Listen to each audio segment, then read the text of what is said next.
What up, y'all? We back by our tens of followers who demanded our presence. We're here to deliver unto you. Bark, how you doing?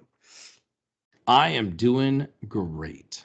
Love to hear that. And I'm already out of practice because I should start with this. This is Turn Bark time. I'm the Turn. I'm the Bark. And we have been here a long time. Guys, this is season, drumroll please, 6. This is season 6. Let's go. Episode 1, of course. Episode 1. And back to you, Bark. How you been? How's life? Oh, we're doing. You know, I have a middle schooler now. So Lord. She keeps telling me, she goes, Dad, I'll be in your school in a couple of years. Oh my which God. means she'll graduate in like 6 years.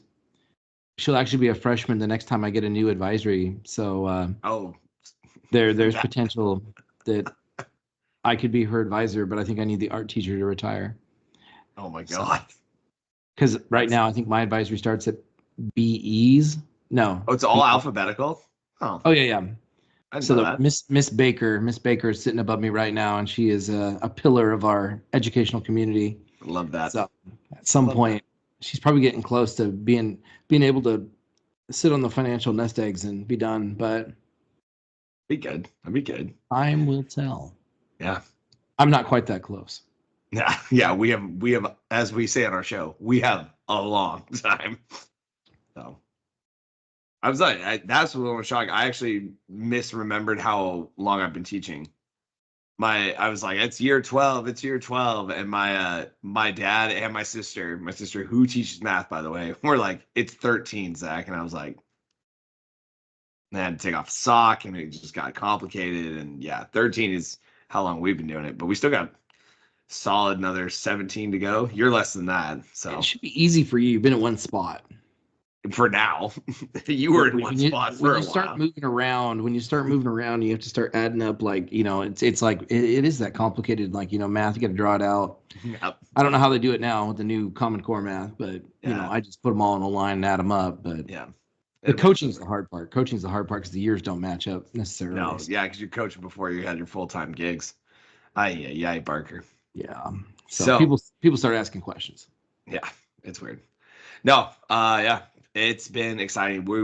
We apologize for pushing everything back. We're getting ready to start Radford football season, and Barker got slammed with something, then I got slammed with something, and then Thanksgiving, and of course, we're just rolling. So here we are. We're excited to be back. We hope that you are excited to hear from us. We've got a lot of show ideas that have come rolling through, mostly via Scott Ramsey, but that's another story for another day. Or the Ramsey family in general. Yeah, the Ramsey clan, actually, yes, because Kelsey was definitely the one typing it out. So, but we're here to talk to you about a great thought that Barker sent me. Oh, it was before we were. It was football season, wasn't it? When they had the thought, or was it after that? It was like really close. It might have been right near the beginning of either the very end. It might have been the last week of the season, or like right as the season wrapped. Yeah, we were talking about Columbian Exchange. So talking about, like, you know, we haven't even introduced the episode yet. We told you that it's season 6, episode 1, but we haven't told you what the topic is. Well, I mean, I figure we're introducing it right now. I got you. Yeah. I mean, who's going to tell us that we're doing it wrong? Because nobody. Our tens of followers. Tens of people will tell us.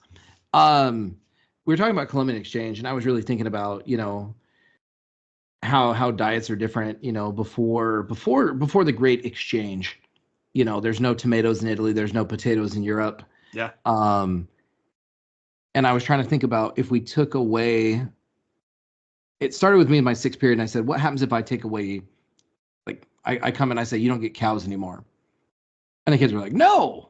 And then I was like, okay, what do I say? I take away potatoes. And they're like, oh no.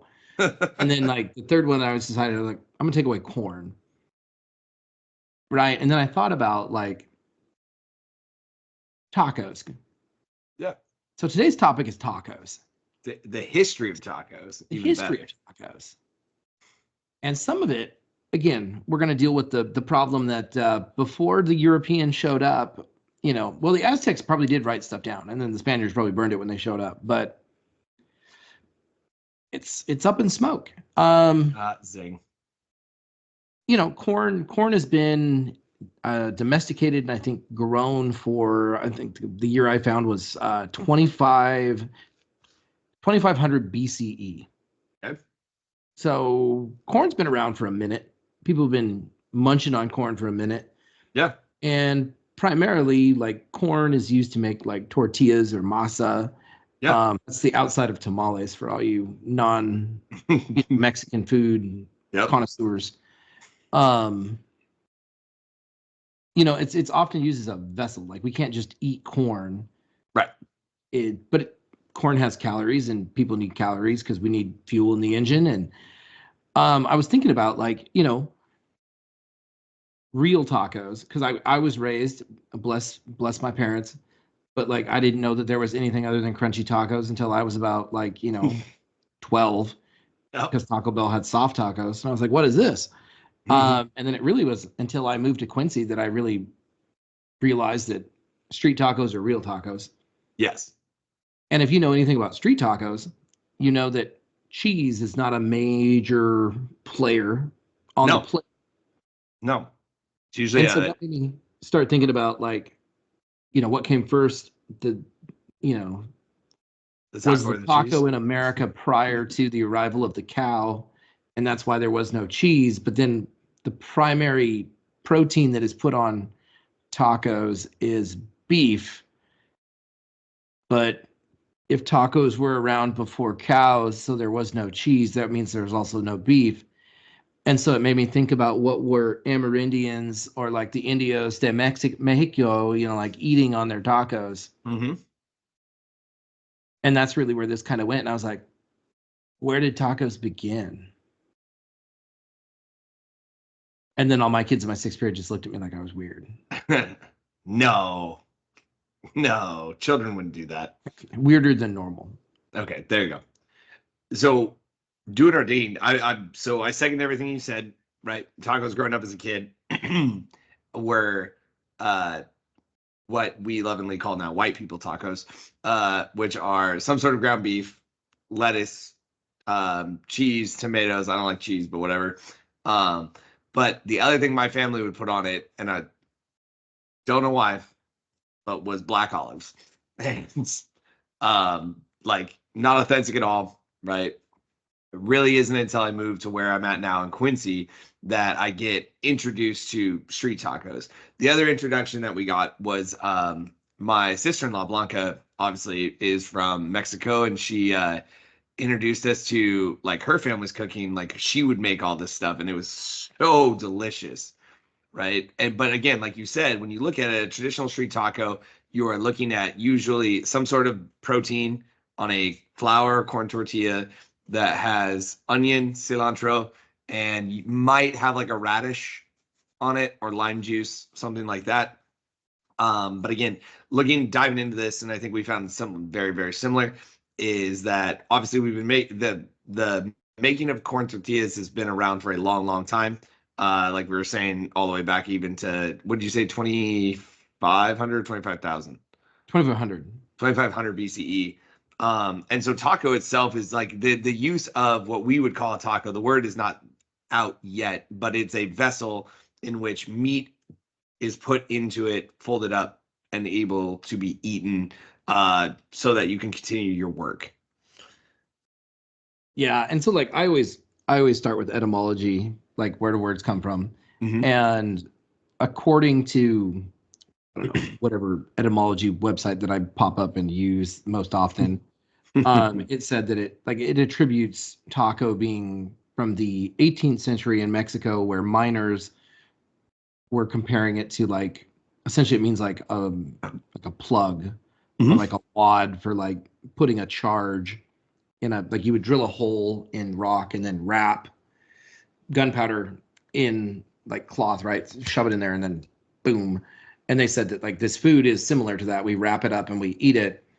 But actually, there's some people that postulate that there's a Nahuatl word, like an Aztec word, Tlaco, Tlahco, that means one. That means a half or the middle in Nahuatl. That they think could potentially be an ancestor to it.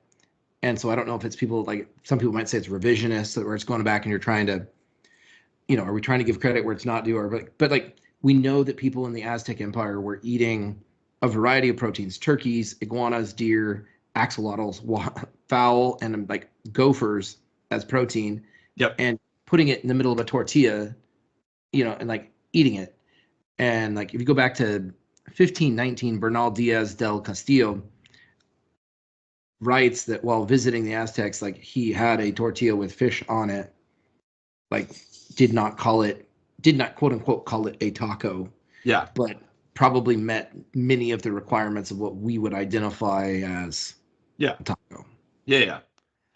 And then continuing on, so like if you didn't tie it to that word, a lot of what it's come down to is there's been so I found a couple of different people who say like where the word comes from, and the common thing that I've actually been coming through is that it's like a street food called Tacos de, and I'm gonna say it Minero, and it just stands for miners tacos. Like so, like Parker was saying, like when we were talking about like rapping, they thought the food looked like the charge that they would use to blow rock or ore to extract.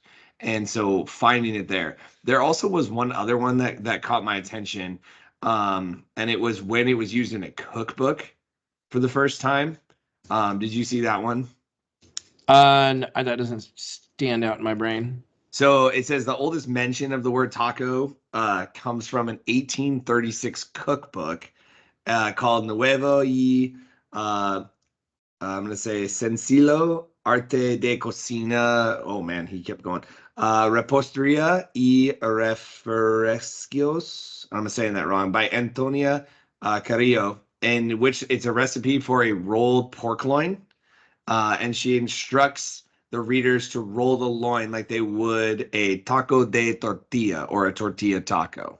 And so that's the first time that it's one of the oldest, I should say, not the first time, one of the oldest references to the word taco. Yeah, I was looking at it, and like they said that the first like quote unquote taco stand in Mexico City is recorded as being in 1895. Okay. So I guess like we can say like 18 by almost the turn of the 20th century. Mm-hmm. Like it starts to become like a common product. We don't see it in American newspapers mentioned until 1905. Yep. And then, sorry, I have a wire bouncing in here. And then there was also a lot of talk of how, because southwestern states used to be Mexico, right? Some of that right. Yep. cuisine jumps the border or doesn't. Like it's still the same cuisine of the people. The border jumps it. Yeah, they talk about the chili queens of San Antonio, and there are these women that would essentially make like push carts and like sit like in San Antonio, like in the touristy areas, and sell kind of in the open air markets, sell tacos. Mm-hmm. And so it kind of became something that was associated. You know what I mean? Like San Antonio was. People didn't want to go to Mexico because Mexico had a stigma of being dangerous. And this is during the Mexican Revolution, or right after there. And so I guess it was actually dangerous because there was a political revolution, Pancho Villa, doing stuff down there. And then crunchy tacos don't really make an appearance until the 1940s. They get patented during the 1940s. And essentially it was done by people who I want to say it was in California. Taco stands in California because of the nature of the tortilla and the fact that they didn't have the cool little wavy things that we have now, the little metal that put your tortillas in while they're still soft. And so what the taco stands were doing is that they needed a way to make food faster. Yeah. And so they started deep frying the tortillas in a shape right, that we recognize now as crunchy tacos. And then that led me down a kind of a thing of like, well, what about who franchised like making quote unquote like gringo tacos, and it comes down to Taco Bell. Yeah. And that it was already patented in the 40s and the 50s. He franchises it as a restaurant in 1962, a man named Glenn Bell, which is why it's called Taco Taco Bell. Bell. Yep. Like you think about that, and it's like, what if his name was Smith? Would it be Taco Smith? Smith. Oh, that'd be Doesn't better. have a ring to it. What? I don't know what you're talking about. Taco Turners, Taco Yeah, Barkers. let's go. We got this. Yeah. Um, But he doesn't actually open Taco Bell, which I thought was pretty funny. He opens Taco Tia. yeah. Well, and then like there was somebody that was saying that the people were calling them tacos because they were taking them away. Oh, Like it was fast food, right? It's yeah, being taken away. tacos. And like Okay, you yeah, understand, like in America, like with the invention of fast food, and like you have the McDonald's franchise, started by the McDonald's brothers, and then Ray Kroc franchises makes much bigger. There's this shift to how do we make things portable. Yeah. And like for me personally, I'm never gonna eat any taco with my hands while I'm driving a vehicle No, it's a because I'm messy. gonna wear it. Yeah, it's a messy food. I can slam some pupusas. Well, yeah, because everything's inside the pupusa. That's So so. Hold on, though, don't bark, because you're going down a hole here. But does that mean you can eat a burrito while driving? I would be more likely to do so. Breakfast burrito, yes. Okay. Traditional Mexican burrito, no. Okay, fair enough. Too saucy. We had a team dinner this year, and my two of the moms one was a sophomore mom, one was a freshman's mom, and we did a nacho bar, but they also had like tortilla wraps, and those moms went around, and I think it was like watching, like, I laughed, but like they went to work and like they just like wrapped everybody's burrito, and like all the kids just sat there and they like would like raise their hand and be like, me next, please. And it was great, just a great family environment. But like, yeah, no kidding. it made me kind of think about, like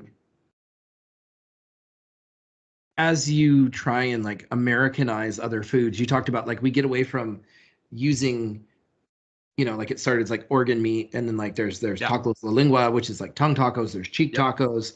And then for like I can do a lot of things, but I tried La Lingua once, and I knew what it was, and like that was in my head so much that I couldn't. Really? I love it. It's good. I couldn't make it happen. But then like I thought about in the 1930s we get tacos al pastor. Yeah. And so like teaching world history, we talk about nomadic pastoralists, like people move around, and then pastor, like everybody thinks pastor like in a church. Yeah, no. And it's like tacos al pastor is not religious tacos. Yeah. It's shepherd style tacos. Right. And it's called that because Lebanese immigrants came to Mexico and showed them, like, essentially introduced like the way that they make shawarma. Yep. Or the idea of taking meat, slicing it, placing it on a metal spit, and then roasting it as you rotate it, and then shaving off those roasted bits of meat, which is delicious. Oh, it's so good. And just kind of thinking about the different kinds of tacos that are out there now. And then like really prominently, there's a lot of people that are advertising having like birria tacos, which are a style of tacos that come from Jalisco, which, knowing the clientele in Quincy, and where people are coming from, that makes total sense of why we would have that variety of tacos there. My wife is particularly fond of shrimp tacos.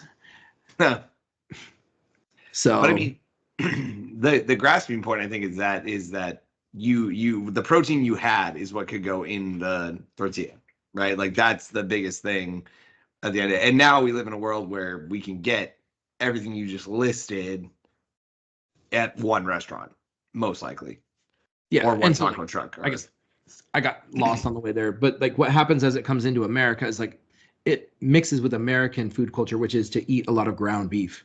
Yep. And so we replace kind of like traditional like flank steak and like better quality meat with this mass-produced ground hamburger. We put cheddar cheese on it because that's what America eats, is yellow cheese. Yeah. And then we put iceberg lettuce on it because, again, that's what we have. You know what I mean? And so like it kind of gets morphed away from what the traditional flavors are.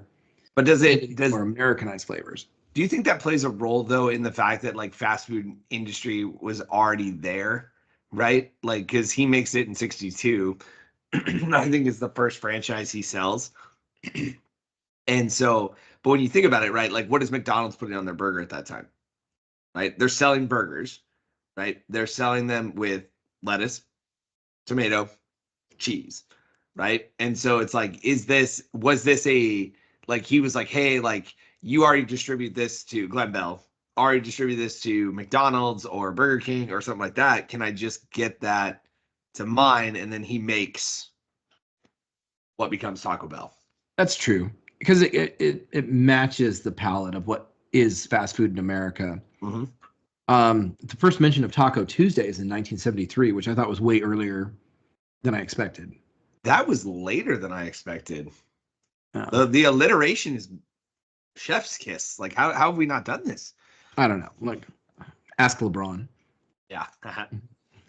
And then I was thinking about Taco Time because I talked about Taco Bell, and then I was like, you got to talk about Taco Time if you're going to talk about Taco Bell. Yeah. And I didn't realize, I don't know if you realize, that there's two different Taco Time franchises in the Northwest. There's Taco Time Northwest, okay, which is run by the Tonkin family, Frank Tonkin. They bought themselves out from the parent corporation. Okay. The branding pretty much looks the exact same. Okay. But they're technically independent of corporate Taco Time. Taco Time. Okay. And so, like in Longview, Kelso, we have a Taco Time in each Longview and Kelso, and they are both Taco Time Northwest. Oh. As well as the Taco Times that are in Wenatchee. Really? Okay. Yes, sir. Huh. I did not catch that at all.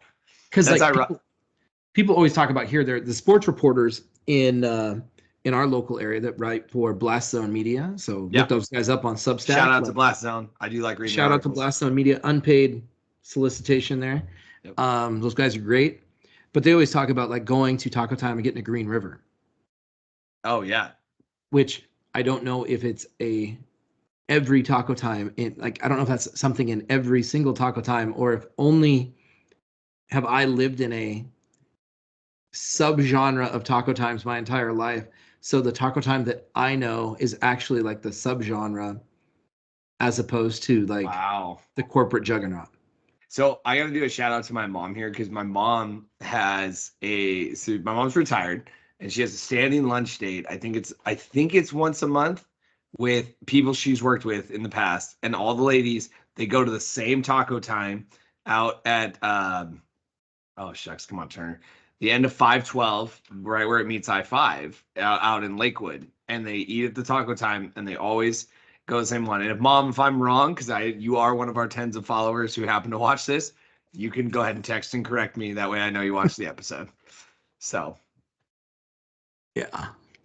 I was thinking about Taco Bell sells $4.5 billion to tacos, I think, a year. Or something like that. They're 32% of the market share. Oh my gosh. Who do you think, this was a quick, I didn't have time to triple verify, but who do you think in the top 5? Number 1 is Taco Bell. Okay. Who do you think is in the other 4 in the top 5? So I'd say Taco Time. Nope. No. Okay. I'm going to go Jack in the Box. They didn't say, they said no. Okay. Jack in the Box would probably debate that.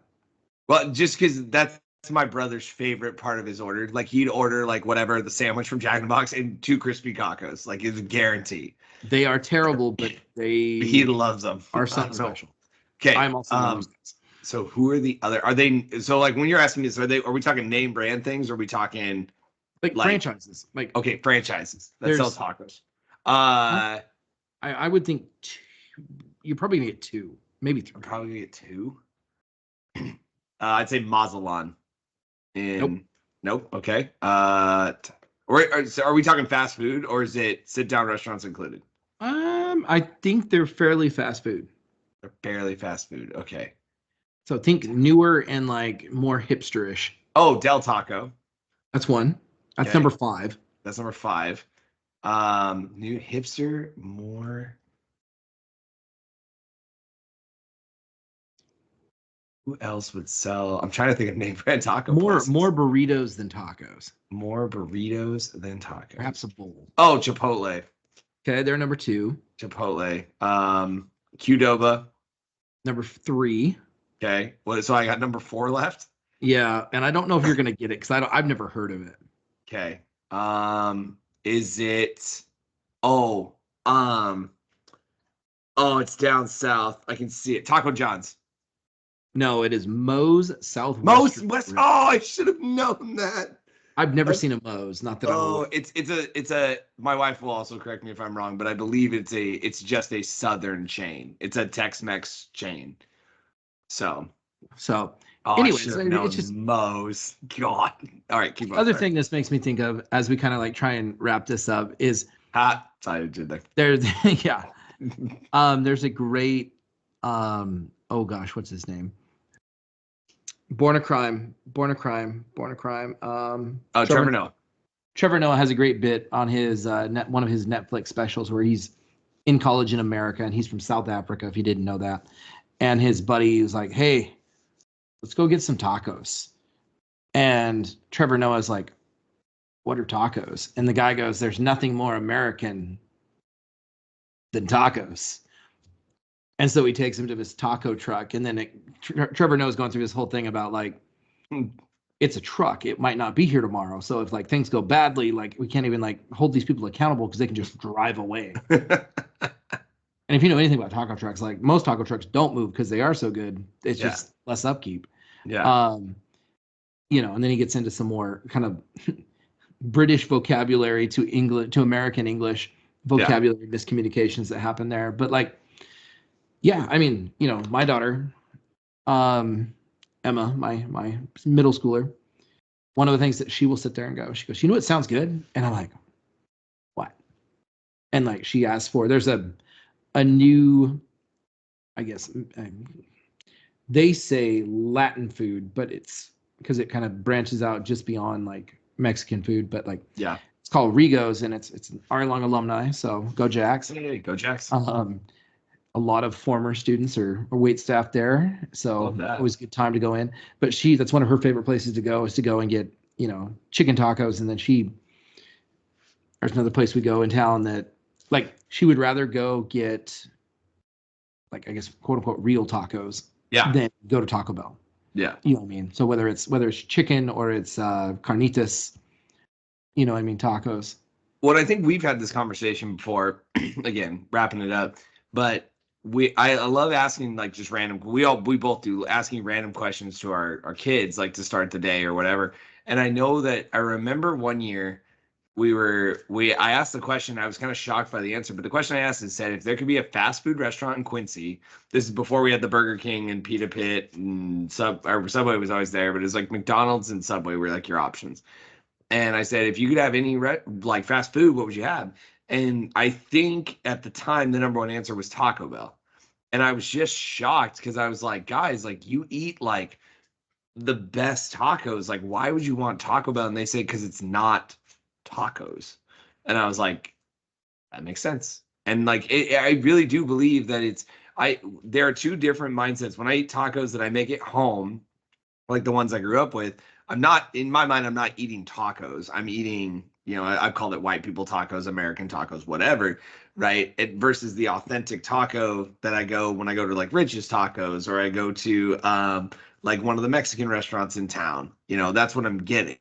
Tacos Jalisco, shout out them as well. So it's just a cool thing, like to see the evolution. It reminds me a little bit of like pizza, right? Like when you go get pizza in Italy, you're not ordering what you think you're ordering. So it's also really fun to do pizza in other countries. We did pizza in Vietnam this year, and it was very, very unique. I had a Korean beef barbecue pizza. Pizza in Kuwait comes with ketchup. Yes. They give you ketchup packets with pizza.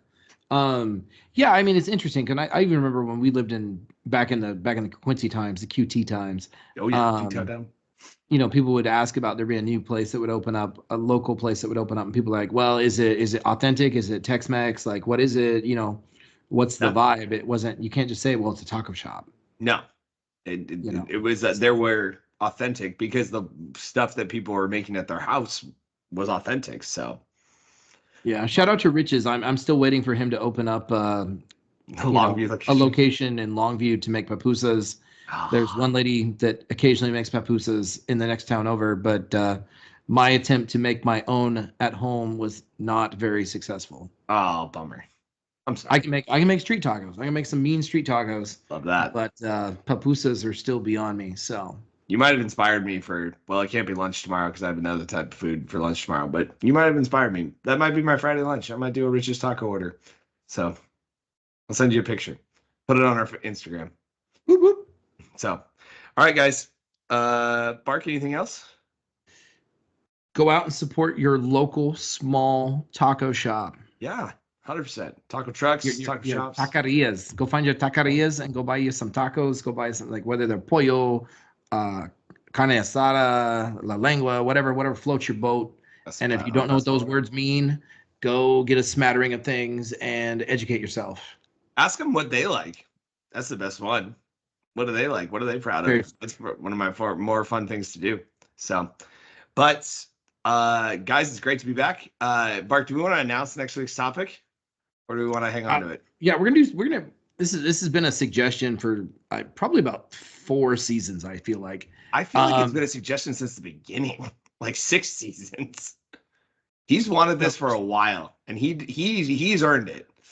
Yeah, so we're gonna proudly, put it out there. Nothing says the holidays like the history of torture. So, so next week for Scott Ramsey, El Jefe, you get your wish here. Merry Christmas. It will be torture, the history of torture. So listening to feel free. I'm talking to my mom right now. Mom, feel free to not watch the next episode. So we'll try and keep it PG-13. I don't know if we'll be able to, but we'll try. So, all right. Well, guys, until next time, I'm the Turn. I'm the Bark. And we're going to be here a long time. Have a good night, everybody. Be safe. And by golly, you just be well.